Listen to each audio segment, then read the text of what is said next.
ನೋಡಿ ನಾವು Indian constitution ಬಗ್ಗೆ ಡಿಸ್ಕಸ್ ಮಾಡೋಣ. ನಿಮಗೆ ಆಲ್ರೆಡಿ ಹೇಳಿದಾಗ ಇಂಡಿಯನ್ ಕಾನ್ಸ್ಟಿಟ್ಯೂಷನ್ ಆಗಲಿ ಅಥವಾ ಯಾವುದೇ ಒಂದು ಟಾಪಿಕ್ ಆಗಲಿ ಡೈರೆಕ್ಟ್ ಕ್ವಶನ್ಸ್ ಕೊಡೋದು ತುಂಬ ಕಷ್ಟ ಅಥವಾ ಕೊಡೋದು ಚಾನ್ಸಸ್ ತುಂಬ ಕಡಿಮೆ. ಅಲ್ಲಿ ಯಾವಾಗಲೂ ಏನಾಗಿರುತ್ತೆ, ಸ್ಟೇಟ್ಮೆಂಟ್ ವೈಸ್ ಕ್ವಶನ್ಸು ತುಂಬ ಇರುತ್ತೆ. ಸೊ ಈಗ ನಾವು ಒಂದೊಂದು ಸ್ಟೇಟ್ಮೆಂಟ್ ವೈಸ್ ಕ್ವಶನ್ಸ್ನ ನೋಡ್ತಾ ಹೋಗೋಣ. ಮೊದಲನೇದು ಹೇಳ್ತಾರೆ, consider the following statement about the constitution of India. First point, the constitution of India is the longest written constitution in the world. ಹೌದು, ಕಾನ್ಸ್ಟಿಟ್ಯೂಷನ್ ಆಫ್ ಇಂಡಿಯಾ ಬಂದು ನಮ್ಮ ಲಾಂಗೆಸ್ಟ್ ರೈಟಿಂಗ್ ಡಾಕ್ಯುಮೆಂಟ್. ನಮ್ಮದು first constitution ಬಂದು ಅಮೇರಿಕಾದವ್ರದ್ದು, ಆದರೆ ಅತಿ ದೀರ್ಘವಾದ constitution ಇರುವಂಥದ್ದು ಭಾರತದಲ್ಲಿ. ಇದರಲ್ಲಿ 12 ಪಾರ್ಟ್ ಇದೆ, ಸೊ 8 ಶೆಡ್ಯೂಲ್ಸ್ ಇದೆ. ಸೊ ಇದು ತುಂಬ ದೀರ್ಘವಾದ ಕಾನ್ಸ್ಟಿಟ್ಯೂಷನ್ ಆಗಿರುತ್ತೆ. Next, doctor BR Ambedkar is known as the chairperson of the drafting committee. ಹೌದು, ಡಾಕ್ಟರ್ BR ಅಂಬೇಡ್ಕರ್ ಅವರು ಡ್ರಾಫ್ಟಿಂಗ್ ಕಮಿಟಿಯ ಚೇರ್ಪರ್ಸನ್ ಆಗಿರ್ತಾರೆ. ಅವ್ರ ಜೊತೆಗೆ ಇನ್ನು ಒಟ್ಟು 7 ಜನ ಮೆಂಬರ್ ಇರ್ತಾರೆ. ಅದರಲ್ಲಿ ಒಬ್ಬರು ರಿಟೈರ್ ಆಗ್ತಾರೆ, ಒಬ್ಬರು ಸತ್ತೋಗ್ತಾರೆ, ಅವ್ರ ಬದಲು ಬೇರೆಯವ್ರು ಬರ್ತಾರೆ. ಆದರೆ ಕಂಪ್ಲೀಟ್ ಕೊನೆಯವರೆಗೂ ಇದ್ದಂಥವ್ರು ಡಾಕ್ಟರ್ BR ಅಂಬೇಡ್ಕರ್. ಸೊ ಅವ್ರನ್ನ ಚೇರ್ಮನ್ ಆಫ್ ಡ್ರಾಫ್ಟಿಂಗ್ ಕಮಿಟಿ ಅಥವಾ ಭಾರತದ ಸಂವಿಧಾನ ಶಿಲ್ಪಿ ಅಂತ ಕೂಡ ಕೂಗ್ತಾರೆ. ನೆಕ್ಸ್ಟ್ ಮೂರನೇ ಪಾಯಿಂಟ್ ಬಂದು, the constitution come into force on 15th August 1947. ನೋಡಿ, ಆಗಸ್ಟ್ 15, 1947 ನಮಗೆ ಸ್ವಾತಂತ್ರ್ಯ ಬಂದಿದ್ದು ಹೊರತು ಕಾನ್ಸ್ಟಿಟ್ಯೂಷನ್ ಫೋರ್ಸ್ ಮಾಡಿಲ್ಲ. ಅದು 1949 ಇಸ್ವಿಲ್ ಆಗುವಂಥದ್ದು. ಸೊ ಅದಕ್ಕೆ ಸರಿಯಾದ ಉತ್ತರ ಬಂದು ಆಪ್ಷನ್ A 1 and 2 ಮಾತ್ರ. Next, consider the following statement. The preamble declare India to be sovereign socialist secular democratic republic. The word socialist and secular were added by the 42nd amendment, constitutional amendment. ಮೂರನೇದು, the preamble is not a part of the constitution. So first one ಹೇಳ್ತಾರೆ, the preamble declare the India to be sovereign socialist secular democratic republic. ಅಂದರೆ ಭಾರತವು ಸ್ವತಂತ್ರ ಗಣರಾಜ್ಯ ಅಂತ declare ಮಾಡ್ತಾರೆ. Preamble ಬರೆದಿದ್ದಾರೆ, correct ಆಗಿರುತ್ತೆ. ನೆಕ್ಸ್ಟು ಎರಡನೇದು, the word socialist and secular were added by the 42nd constitution amendment. ಹೌದು, 42ನೇ ತಿದ್ದುಪಡಿಯನ್ನು ನಾವು ಮಿನಿ ಸಂವಿಧಾನ ಅಂತ ಹೋಗ್ತೀವಿ. ಯಾಕಂದರೆ 1976ನೇ ಇಸ್ವಿಲಿ ನಾವೇನು ಮಾಡ್ತೀವಿ, ತುಂಬ ಪದಗಳನ್ನ ನಾವು ಭಾರತ ಸಂವಿಧಾನಕ್ಕೆ ಸೇರಿಸ್ಕೊತಾ ಹೋಗ್ತಾ ಇದ್ದೀವಿ. ಏನು ತಿದ್ದುಪಡಿ ಆಗ್ತಾ ಬರ್ತಾ ಇದೆ, ಅದು ಅತಿ ಹೆಚ್ಚು ತಿದ್ದುಪಡಿ ಆಗಿರುವಂಥದ್ದು 42ನೇ ಅಮೆಂಡ್ಮೆಂಟಲ್ಲಿ. ಸೊ ಇದನ್ನು ನಾವು ಮಿನಿ ಸಂವಿಧಾನ ಅಂತ ಹೋಗ್ತೀವಿ. ಅಲ್ಲೇ ನಾವು ಸೋಷಲ್ ಆ್ಯಂಡ್ ಸೆಕ್ಯುಲರ್ ಅನ್ನೋ ಪದಗಳನ್ನ ಆ್ಯಡ್ ಮಾಡ್ತಾ ಹೋಗ್ತೀವಿ. ಸೆಕ್ಯುಲರ್ ಅನ್ನೋ ಪದ ಭಾರತದ ಸಂವಿಧಾನದ ಮೊದಲು ಮಾಡಿದಾಗ ಇರಲಿಲ್ಲ. ಅದನ್ನು 1976ನೇ ಇಸ್ವಿಯಲ್ಲಿ ನಾವು ಸೇರಿಸ್ಕೋತೀವಿ. ನೆಕ್ಸ್ಟ್ ಮೂರನೇದು, the preamble is not part of the constitution. ಇದು ಇಲ್ಲ, ನಾವು ಸಂವಿಧಾನದ ಯಾವಾಗ ಬರೆಯೋಕ್ಕೆ ಸ್ಟಾರ್ಟ್ ಮಾಡೋದು ಅಥವಾ ಯಾವಾಗ ಅದನ್ನು ಎನ್ಫೋರ್ಸ್ ಮಾಡೋದು ಆವಾಗಲೇ ನಾವು ಪ್ರಿಯಾಂಬಲ್ ಇತ್ತು. ಅದರಿಂದ ಪ್ರಿಯಾಂಬಲ್ ಅದನ್ನು ಕನ್ಸಿಡರ್ ಮಾಡ್ತೀವಿ.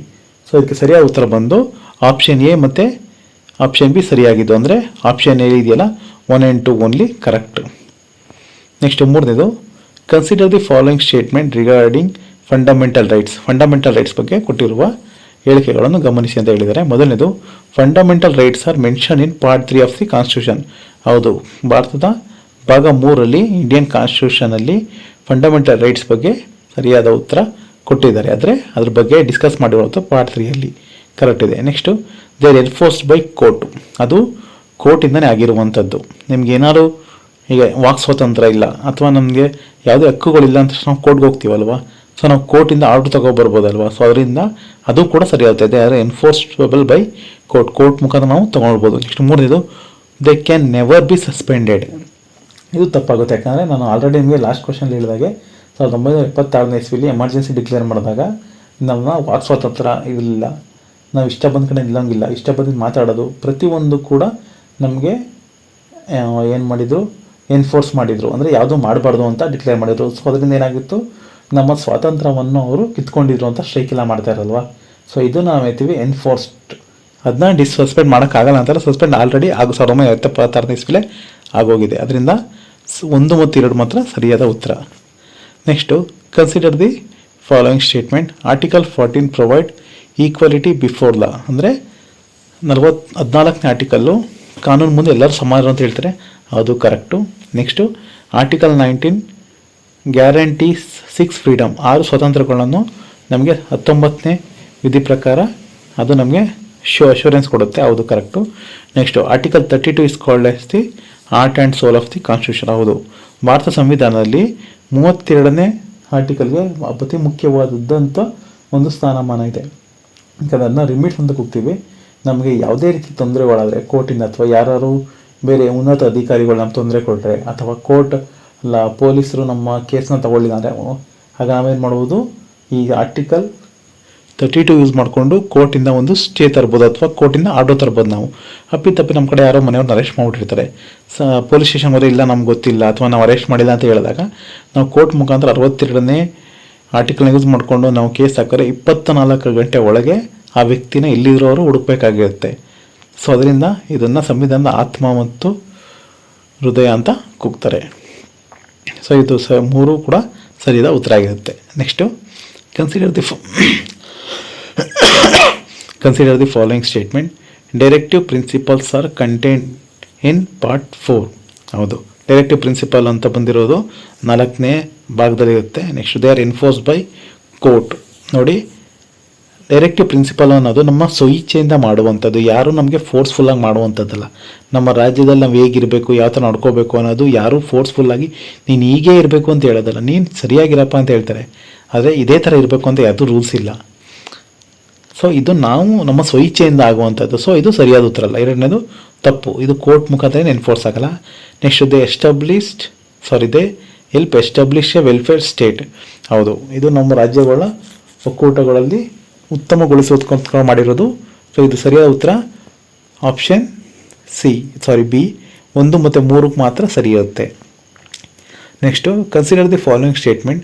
Fundamental duties R listed in the part 4A. Next they were added by the 42 constitution amendment. Next original they wear 11 fundamental duties. So ಇಲ್ಲಿ ಮೊದಲನೇದು ಸರಿ ಇದೆ, ಎರಡನೇದು ಕೂಡ ಸರಿ ಇದೆ. 42ನೇ ತಿದ್ದುಪಡಿ ಬಗ್ಗೆ ನಿಮ್ಗೆ ಆಲ್ರೆಡಿ ಹೇಳಿದ್ದೀನಿ. ಏನೇ ತಿದ್ದುಪಡಿಗಳು ಬಂದರೂ ನಮಗೆ ಮೇಜರಾಗಿ ಬರುವಂಥದ್ದು ನಮಗೆ 42ನೇದರಲ್ಲೇ. Next original they were 10 fundamental rights, ಆದರೆ ಇಲ್ಲಿ 11 ಅಂತ ಕೊಟ್ಟಿದ್ದಾನೆ. ಸೊ ನಮ್ಮ ಮೊದಲಿದ್ದು 10 ಫಂಡಮೆಂಟಲ್ ಡ್ಯೂಟೀಸ್, ಈಗ 11 ಅಂತ ಹೇಳಿದ್ದು ತಪ್ಪು ಉತ್ತರ. Next consider the following statement. India follows a parliamentary form of government. ಎರಡನೇದು the president is the nominal executive.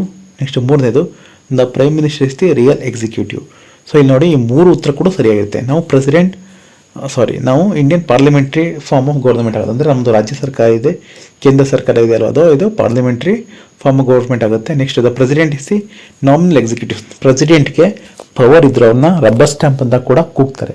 ಏನಂದರೆ ಸರ್ಕಾರ ಹೇಳಿದಾಗೆ ಅವ್ರು ಮಾಡೋದ್ರಿಂದ ಅವರು ನಾಮಿನಲ್ ಆಗಿರ್ತಾರೆ. ಅವರು ಡೈರೆಕ್ಟಾಗಿ ಎಲೆಕ್ಷನ್ಗೆ ಹೋಗಿ ಏನು ಗೆದ್ದು ಬರಲ್ಲ. ಅವ್ರು ಏನು ಮಾಡ್ತಾರೆ, ಗೆದ್ದಿರೋ ವ್ಯಕ್ತಿಗಳು ಅವರು ಆಯ್ಕೆ ಮಾಡೋದ್ರಿಂದ ಅವ್ರನ್ನ ನಾವು ಎಲೆಕ್ಷನ್ ಕಮಿಟಿಗೆ ಸೇರಿಸೋದಿಲ್ಲ. ನೆಕ್ಸ್ಟ್ ಮೂರನೇದು ಬಂದು the prime minister is the real executive. ಹೌದು, ಯಾಕಂದರೆ ಅವರು ಎಲೆಕ್ಷನ್ ಗೆಲ್ಬೋದು ಅಥವಾ ರಾಜ್ಯಸಭಾ ಮೆಂಬರ್ ಕೂಡ ಆಗಿರ್ಬೋದು ಆದರೆ ಅವ್ರು ಏನು ಮಾಡ್ತಾರೆ, ಎಲೆಕ್ಟೆಡ್ ಮೆಂಬರ್ಸಿಂದ ಎಲೆಕ್ಟ್ ಆಗಿರೋದ್ರಿಂದ ಅವರೆಲ್ಲ ಡಿಸಿಷನ್ ತಗೊಳ್ಳೋದ್ರಿಂದ ಅವ್ರನ್ನ ನಾವು ರಿಯಲ್ ಎಕ್ಸಿಕ್ಯೂಟಿವ್ ಅಂತ ಡಿಕ್ಲೇರ್ ಮಾಡ್ತೀವಿ. ಅದರಿಂದ ಸರಿಯಾದ ಉತ್ತರ ಬಂದು 3 ಕೂಡ.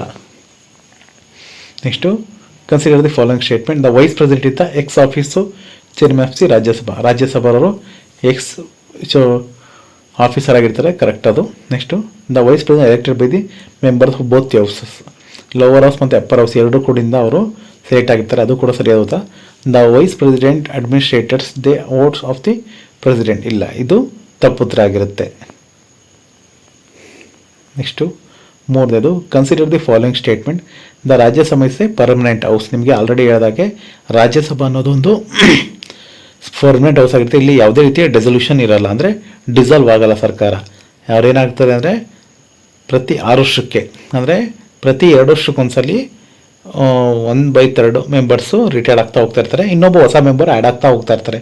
ಅವರ ಸದಸ್ಯಾವಧಿ ಬಂದು 6 ವರ್ಷ ಆಗಿರುತ್ತೆ. ಎಲೆಕ್ಷನ್ ಅವ್ರದ್ದು ಬಂದು ಎಲೆಕ್ಟೆಡ್ ಮೆಂಬರ್ಸ್ 5 ವರ್ಷ ಆಗಿರ್ತದೆ, ಇವ್ರದ್ದು 6 ವರ್ಷ ಆಗಿರುತ್ತೆ. ಸೊ ಇಲ್ಲೇನೈತೆ, 6 ವರ್ಷ ಆಗಿದ ತಕ್ಷಣ ಅವರು 2/3 ಮೆಜಾರಿಟಿ ಅವರು ರಿಟೈರ್ಡ್ ಆಗ್ತಾ ಹೋಗ್ತಾ ಇರ್ತಾರೆ. ನೆಕ್ಸ್ಟ್ ಸರ್ಕಾರದವರು ಅವರ ಪವರ್ಫುಲ್ ಮೇಲೆ, ಅಂದರೆ ಅವರ ಕೆಪಾಸಿಟಿ ಮೇಲೆ, ವೋಟಿಂಗ್ ಕೆಪಾಸಿಟಿ ಮೇಲೆ ಹೊಸ ಮೆಂಬರ್ಗಳು ಆ್ಯಡ್ ಆಗ್ತಾ ಹೋಗ್ತಾ ಇರ್ತಾರೆ.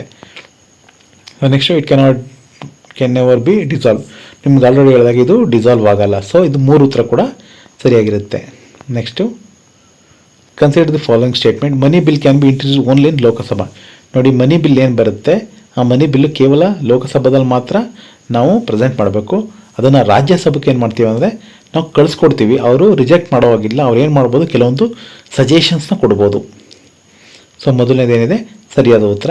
ನೆಕ್ಸ್ಟ್ ಏನಿದು Rajya Sabha can reject A money bill. ಇಲ್ಲ ನಾನು ನಿಮ್ಗೆ ಆಲ್ರೆಡಿ ಹೇಳಿದಾಗೆ ರಾಜ್ಯಸಭದವರು ಮನಿ ಬಿಲ್ನ ರಿಜೆಕ್ಟ್ ಮಾಡೋಕ್ಕಲ್ಲ. ಅವ್ರು ಏನು ಮಾಡ್ಬೋದು ಅಂದರೆ ಅವರು ಸಜೆಷನ್ಸ್ ಕೊಡ್ಬೋದು, ಇಲ್ಲ ಈ ಥರ ಮಾಡಿ ಅಂತ. ಅದನ್ನ ಅಕ್ಸೆಪ್ಟ್ ಮಾಡೋದು ಬಿಡೋದು ಲೋಕಸಭೆಯಲ್ಲಿ ಇರ್ತಾ ಇದೆ. ರಾಜ್ಯಸಭಾದವರು ಅದನ್ನು ಸಜೆಷನ್ ಕೊಡ್ಬೋದು, ಅವರು ಮನಿ ಬಿಲ್ನ ರಿಜೆಕ್ಟ್ ಮಾಡೋಕ್ಕೆ ಆಗೋದಿಲ್ಲ. Next the president recommendations necessary before introducing A money bill. ಹೌದು, ಪ್ರೆಸಿಡೆಂಟ್ ಅವರು ಏನು ಮಾಡ್ತಾರೆ ಅಂದರೆ ಅವರು ಡಿಕ್ಲೇರ್ ಮಾಡ್ತಾರೆ ಮನಿ ಬಿಲ್ನ ಇಂಟ್ರೊಡ್ಯೂಸ್ ಮಾಡಿ ಅಂತ. ಆವಾಗ ನಾವು ಏನು ಮಾಡ್ತಾರೆ, ಇಂಟ್ರೊಡ್ಯೂಸ್ ಮಾಡ್ತಾರೆ. ಅದರಿಂದ ಪ್ರೆಸಿಡೆಂಟ್ ಪವರ್ ಏನಿದೆ ವಿಟೋ ಪವರ್ ಯೂಸ್ ಮಾಡ್ಕೊಂಡು ಬೇಕಾದ್ರೆ